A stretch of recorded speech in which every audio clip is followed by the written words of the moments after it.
Mesdames et messieurs, merci d'avoir choisi Canal Congo Télévision pour vous informer dans le cadre de cette grande édition du journal sur votre chaîne. Une délégation des parlementaires français venus accompagner le président français Emmanuel Macron ont été reçus en audience ce vendredi 3 mars 2023 par le président de l'Assemblée nationale, Christophe Mbosso Kodiapwanga. Au sortir de l'audience, cette délégation de l'Élysée parle d'un échange intéressant. Ils ont dit à Gisèle Olivier Toko. Nous sommes présents avec la délégation présidentielle de l'Élysée française qui passera à Kinshasa pendant 2 jours. Nous avons été reçus à l'Assemblée nationale par le président Mbosso et son vice-président ici et le président de la commission. Ça a été un échange intéressant entre parlementaires. Vous savez, la France est un pays solidaire de tous les peuples en difficulté. Les Français sont un peuple qui aime la paix dans le monde. Et encore plus avec un pays francophone. Vous savez, vous êtes lié à la francophonie. Il y a plus de 100 millions d'habitants au Congo. Un Congolais sur 2 parle français. Et pour les intérêts de la France, il faut que dans les pays frères et sœurs que nous avons, il y ait une paix durable et constante. Il y a aussi des ressortissants français qui vivent au Congo et des Congolais aussi qui vivent en France. Donc pour tous ces liens-là, c'est important d'avoir une paix durable et que la France puisse avoir la parole nécessaire pour amener ce climat serein.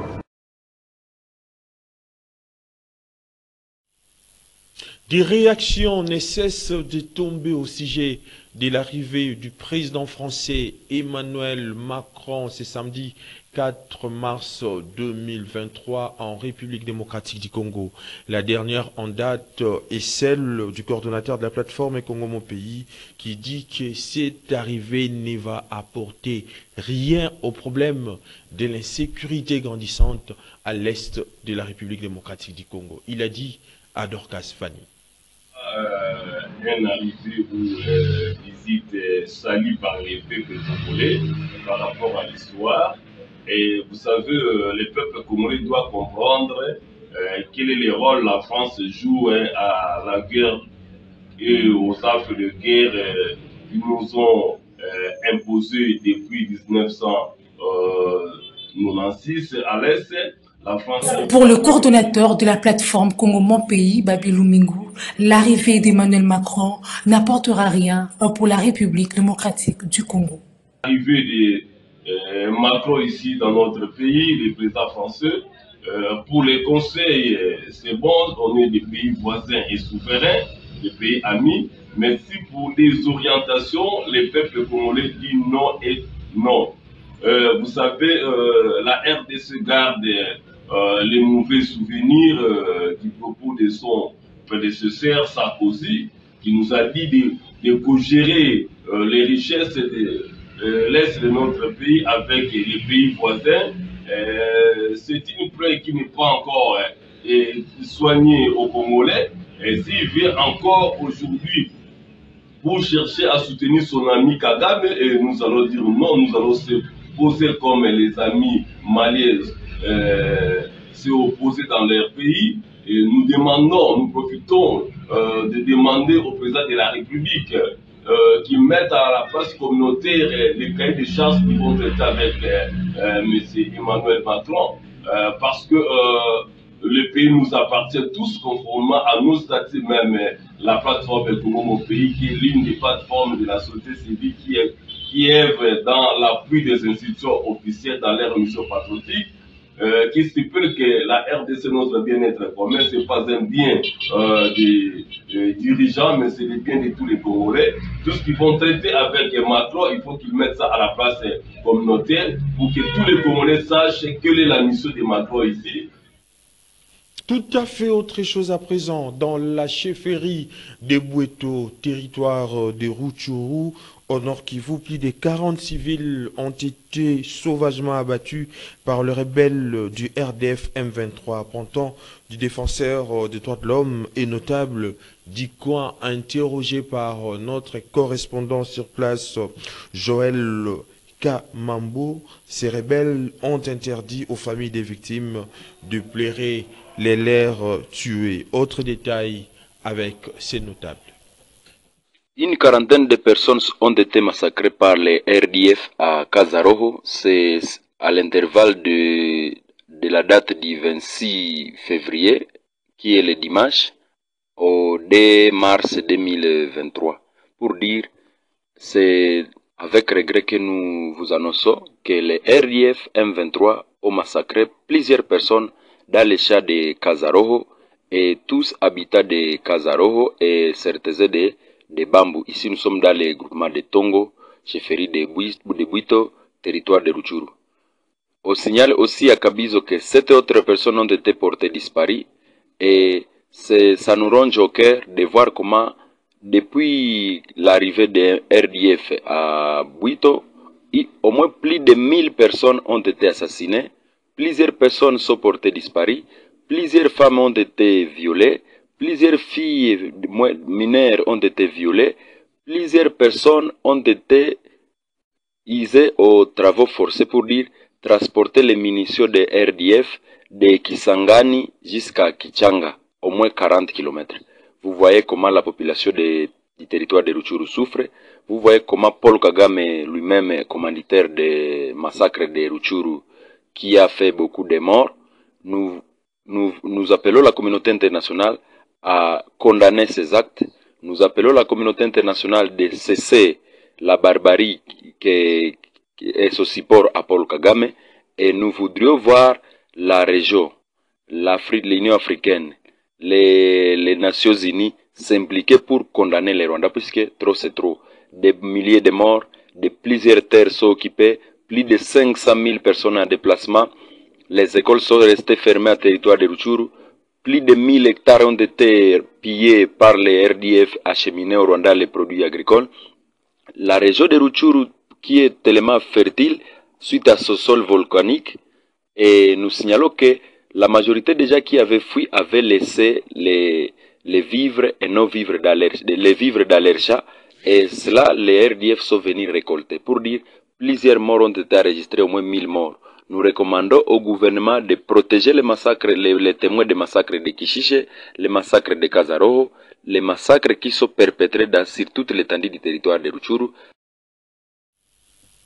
Au camp des déplacés des Komandaboga et Tchabi dans les territoires d'Irumu en Ituri, 9 personnes ont perdu la vie suite à la faim, à en croire les coordonnateurs de la société civile de ces territoires. La crise alimentaire s'aggrave dans ces coins du pays, ce qui entraîne une augmentation des taux de malnutrition parmi les réfugiés en raison des manques de nourriture. Suivez Gili Gotagbo au micro de notre correspondant sur place, Joël Kama.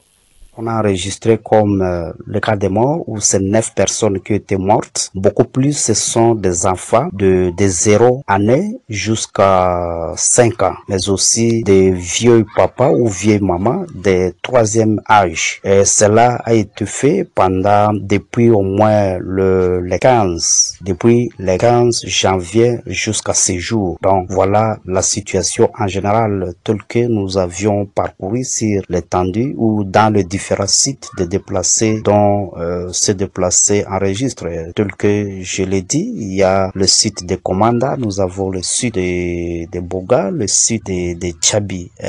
Tel que vous le voyez aussi, ou tel que vous le connaissez, je pense qu'il y a aussi les différents groupements qui sont vidés de sa population, et cette population sont aujourd'hui dans des entités voisines. Je prends par exemple les entités de Banyali Tchabi. Il y a au moins 2 groupements qui sont vidés de sa population, et ces 2 groupements, la population aujourd'hui sont à Geti, soit à Bunia et même à Boga. Voilà la situation en général sur nos déplacés qui sont éparpillés par-ci par-là. Donc les organisations humanitaires sont dans l'obligation de venir aider ces déplacés. Au total, 20 détenus de la prison de Mombasa en provenance d'Iluturi ont été bénéficiaires de la grâce présidentielle ce vendredi 3 mars 2023. À en croire les coordonnateurs de la nouvelle société civile congolaise, c'est depuis le 27 décembre 2022 que les chefs de l'État Félix Antoine Tshisekedi Tshilombo avait signé cette ordonnance de libération de ces détenus. Suivez John Voulerio au micro de notre correspondant sur place, encore une fois de plus, Joël Kamambou.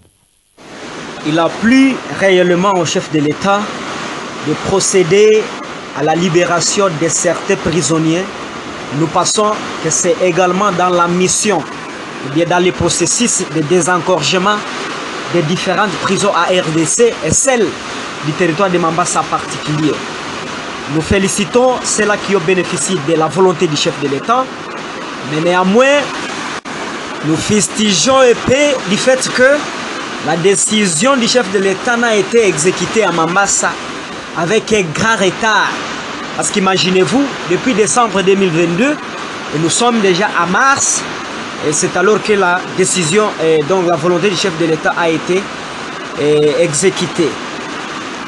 Nous suggérons que dans les jours qui viennent, les autorités qui procéderont à une telle activité ou qui ont la charge d'exécuter les décisions du chef de l'État, qu'ils le fassent néanmoins le plus rapidement possible afin que les bénéficiaires se trouvent réellement en être bénéficiaires les moments le plus possible et rapide. Nous appelons cependant à tous ceux-là qui ont été bénéficiaires de mieux se comporter dans les communautés, de peur qu'ils n'arrivent à retourner dans ces lieux carcérales. Et ce... Dans un autre chapitre, le ministre de la Santé publique, Hygiène et Prévention, le docteur Jean-Jacques Mbungani, a accordé une audience ce vendredi 3 mars 2023 dans son cabinet de travail à un groupe de médecins australiens en mission en République démocratique du Congo pour conduire une série de formations en faveur de médecins congolais basés à l'est de la République démocratique du Congo. Maxime Akabou était là pour les comptes de Canal Congo Télévision et Radio Liberté Kinshasa. Suivez. Au cours de leurs échanges avec le ministre de la Santé publique, Hygiène et Prévention, le chef de la délégation australienne a précisé qu'il s'agit d'une formation spécifique sur le système SOTA, c'est-à-dire une formation orientée et concentrée sur la chirurgie, l'anesthésie et les traumas.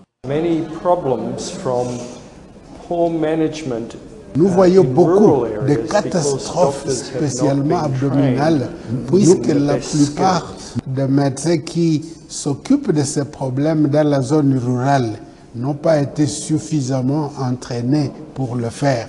Les médecins ont appris beaucoup, surtout théorique, mais nous voulons améliorer leur connaissance et surtout la connaissance pratique de bien opérer ces malades qui sont à catastrophe ou en urgence. La formation sera pour 2 mois d'abord, pour les médecins qui ont déjà essayé. Et alors, on va chaque fois recycler les médecins de différentes provinces et on pourra chaque fois améliorer leur qualité et ils vont chaque fois poser des questions et voir comment on les fait mieux au fur et à mesure qu'ils passent dans le cycle de formation. C'est beaucoup de temps qu'il faudra pour essayer d'améliorer le niveau de tous les médecins partout dans le Congo. Mais on pourra aller à petit et on pourra faire beaucoup d'améliorations. L'Organisation mondiale de la santé a voulu que les gens de la zone rurale puissent avoir les soins de sécurité complètement vers les années 2030. Et nous sommes un peu en retard. Nous voulons vraiment commencer dès maintenant. Comme ça, vers les années 2030, il y aura assez de sécurité dans la chirurgie en zone rurale. Il y a différentes procédures. L'OMS parle là-haut, mais nous voulons améliorer ça sur la base au Congo, à partir du village, et spécialement à partir des gens qui sont dans la zone rurale, les hôpitaux de zone rurale. Il s'y est de noter que cette initiative est saluée par le ministre de la Santé publique, Hygiène et Prévention, Dr Jean-Jacques Mbungani, qui l'a assuré de son accompagnement et envisage de partager les projets aux autres membres du gouvernement lors du prochain Conseil de ministres, car il revêt une importance capitale qui va plus se justifier dans des zones où il y a carence des spécialistes en chirurgie. Lutte contre la trypanosomiase humaine africaine en République démocratique du Congo. Une délégation du programme national de lutte contre la trypanosomiase, accompagnée d'une équipe de professionnels des médecins, a effectué une descente ce jeudi 3 mars 2023 au village Kimbula. Nous sommes là dans la commune de Mongafula, pour palper du doigt les réalités du travail exercé par les unités mobiles sur terrain, notamment dans les dépistages actifs. Maxime Akabou et Lola Kinyamba ont encore une fois de plus été là pour les comptes du Canal Congo Télévision et Radio Liberté Kinshasa. Suivez. Principal foyer mondial dans la maladie du sommeil, avec 70% des cas recensés, la RDC tient mordicus à éliminer cette maladie d'ici 2030. Le gouvernement congolais, à travers le programme national de lutte contre la trypanosomiase humaine africaine et ses partenaires sont à pied d'œuvre. Ainsi, sur initiative de la coordination nationale des renforcements du système communautaire, l'équipe de PNLTH, accompagnée de professionnels de médias, a effectué jeudi 2 mars une descente à Kimwenza, dans le village de Kimbala, dans la commune de Mongafula, pour palper du doigt les réalités, aussi comprendre les fonctionnements des unités mobiles sur terrain, notamment dans les dépistages actifs de la population. Mabele Mambembo, superviseur Kinshasa PNLTH, explique. Si nous revenons ici, c'est par le fait que il y a eu des cas. Il faut revenir quelques jours, quelques années après, pour voir s'il y a encore des malades qui sont en circulation. C'est ainsi qu'au cours d'une revue annuelle, nous, avec les médecins chefs des zones de santé, des zones de santé endémiques, on a pu faire en fait l'état des lieux de l'année passée. On a trouvé qu'ici à Kimbala, plus pratiquement dans la zone de santé Mongafula, il y a eu des cas. Et même l'année passée, il y a eu aussi un cas, au moins un cas. C'est pourquoi on a pu décider de pouvoir venir faire le dépistage ici à Kimbala. Dr Argan Kassanji, chef du projet de la CRNSS, revient ici sur le rôle de ces structures dans la lutte contre la trypanosomiase humaine africaine. Alors, nous accompagnons le programme national de lutte contre la trypanosomiase humaine africaine dans les plaidoyers et communication. Alors, c'est sur base de ça que nous sommes venus sur terrain pour s'enquérir de la situation concernant la communication. On ne pouvait pas faire les plaidoyers sans la communication. Et même la communication en question, il fallait voir, raison pour laquelle nous sommes venus sur le terrain pour s'enquérir, voir comment est-ce que ça s'est fait sur le terrain avec les équipes mobiles du programme. Alors la population semble oublier, ou voire même les autorités, les décideurs semblent oublier cette maladie. Alors nous sommes là derrière pour pousser les autorités, leur faire voir que la maladie existe réellement. Alors on ne peut pas seulement compter sur les partenaires. Il faudrait que l'autoprise en charge puisse se faire, raison pour laquelle nous sommes là-dessus pour essayer un peu de... L'appel est donc lancé à tous pour atteindre 0 cas de la maladie du sommeil d'ici 2030. Écho du mouvement de libération du Congo à présent, le parti cher à Jean-Pierre Bemba Gombo se porte bien au Kasaï central. En tout cas, une délégation de ces partis politiques a été dépêchée par le président national Jean-Pierre Bemba Gombo. Objectif, présenter les professeurs André Moulumba aux militants et sympathisants du mouvement de libération du Congo dans cette partie du pays comme étant les choix du MLC pour cette province. Suivez. La ville de Kananga, chef-lieu de la province du Kasaï central, avait pris au rythme du mouvement de libération du Congo, parti cher au chairman Jean-Pierre Bemba Gombo. Ce dernier a dépêché ce jeudi 2 mars une forte délégation du MLC, composée entre autres du secrétaire national chargé de l'idéologie et mobilisation Désiré Mbondiwambondi, du secrétaire national en charge du recrutement André Chimanga, ainsi que du camarade professeur André Moulumba. Accueilli encore dans cette partie du pays où le MLC est bien implanté, la délégation du parti cher à Jean-Pierre Bemba n'a pas mis beaucoup de temps pour livrer les messages tant entendus du chairman devant de milliers de militants et sympathisants du MLC. Jean-Pierre Bemba a pingé na Kananga. Alobi, Bokanda Kasaï central mobimba. Bokanda kolakisa bango.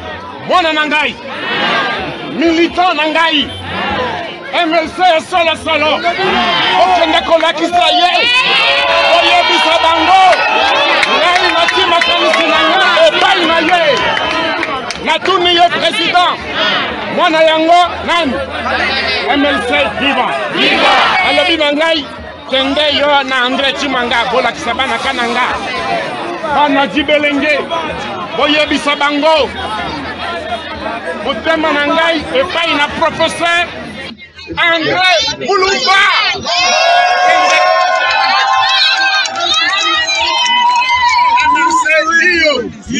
soki bamoni na kananga. Ainsi, le professeur André Mulumba, choix de Jean-Pierre Bemba Gombo pour cette partie du pays, est présenté par la délégation qui n'a pas manqué d'échanger avec l'assistance sur le processus électoral en cours en République démocratique du Congo. Prenons connaissance de ces communiqués du mouvement de libération du Congo avant de poursuivre cette grande édition du journal sur Canal Congo Télévision en marge de la célébration de la Journée internationale de la femme, célébrée le 8 mars de chaque année. La Ligue nationale des femmes met à la disposition de toutes les femmes présidentes des ligues des femmes ainsi que les secrétaires fédérales en charge du genre, famille et enfants dans les différentes fédérations sur toute l'étendue du territoire de la République démocratique du Congo, les thèmes suivants. Thème international pour un monde digital inclusif, innovation et technologie pour l'égalité des sexes. Thème national, éducation numérique égalitaire pour la paix et l'autonomisation des femmes et des filles en République démocratique du Congo. Thème du parti qui est le mouvement de libération du Congo, le numérique, nouveau milieu de vie des femmes du mouvement de libération du Congo. Fait à Kinshasa le 1er mars 2023 pour la Ligue nationale des femmes, Madame Denise Villa Malanda. En plus bref, sachez que le ministre provincial en charge de l'intérieur, sécurité et justice, Didier Tengelito, a déposé ce vendredi 3 mars 2023 sa lettre de démission au sein du gouvernement provincial de la ville-province de Kinshasa pour des raisons de convenances plutôt personnelles. Ces derniers quittent donc le gouvernement Ngobila à quelques jours de la rentrée parlementaire à l'organe délibérant de la ville-province de Kinshasa. Nous y reviendrons avec force détail dans nos prochaines éditions. Et puis, en ce mois de mars, mois dédié à la femme, la rédaction des CCTV Ralique donne de la voix aux femmes de toutes tendances confondues exerçant diverses activités.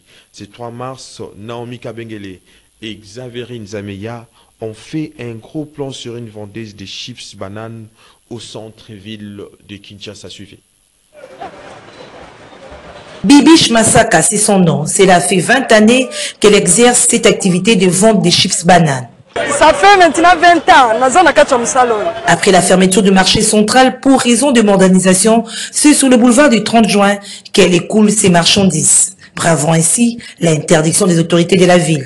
Elle n'a pas de choix, dit-elle, car nous savons que faire pour nouer les deux bouts du mois. Na banda kana limité 17e na ndanu na yaka koteka nde awo eza risque soki babotoli nyonso bakenango na luki lisusu mwa fomu ke lobi na ye lisusu soki babotoli bakenango mpo bazongisaka te babotoli nyonso perte bakenango naza oblige lisusu na lukisa lisusu lobi na ye lisusu koteka kanengi totekaka na bariske kaka.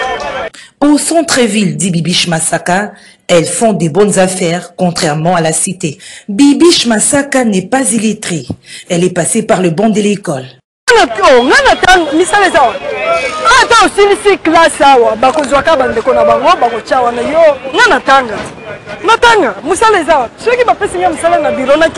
Une activité qui lui permet d'épauler son époux en contribuant pour la scolarisation des enfants.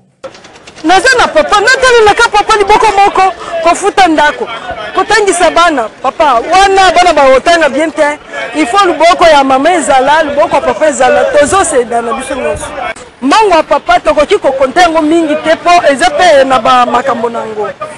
Mwana na ngai ya liboso atangaka na mombongo oyo aza sikoyo na premier licence ka na mombongo wenze eza te mpo tongela biso nzambe bomomona biso awa te badoze kobotola biso biloko badoze.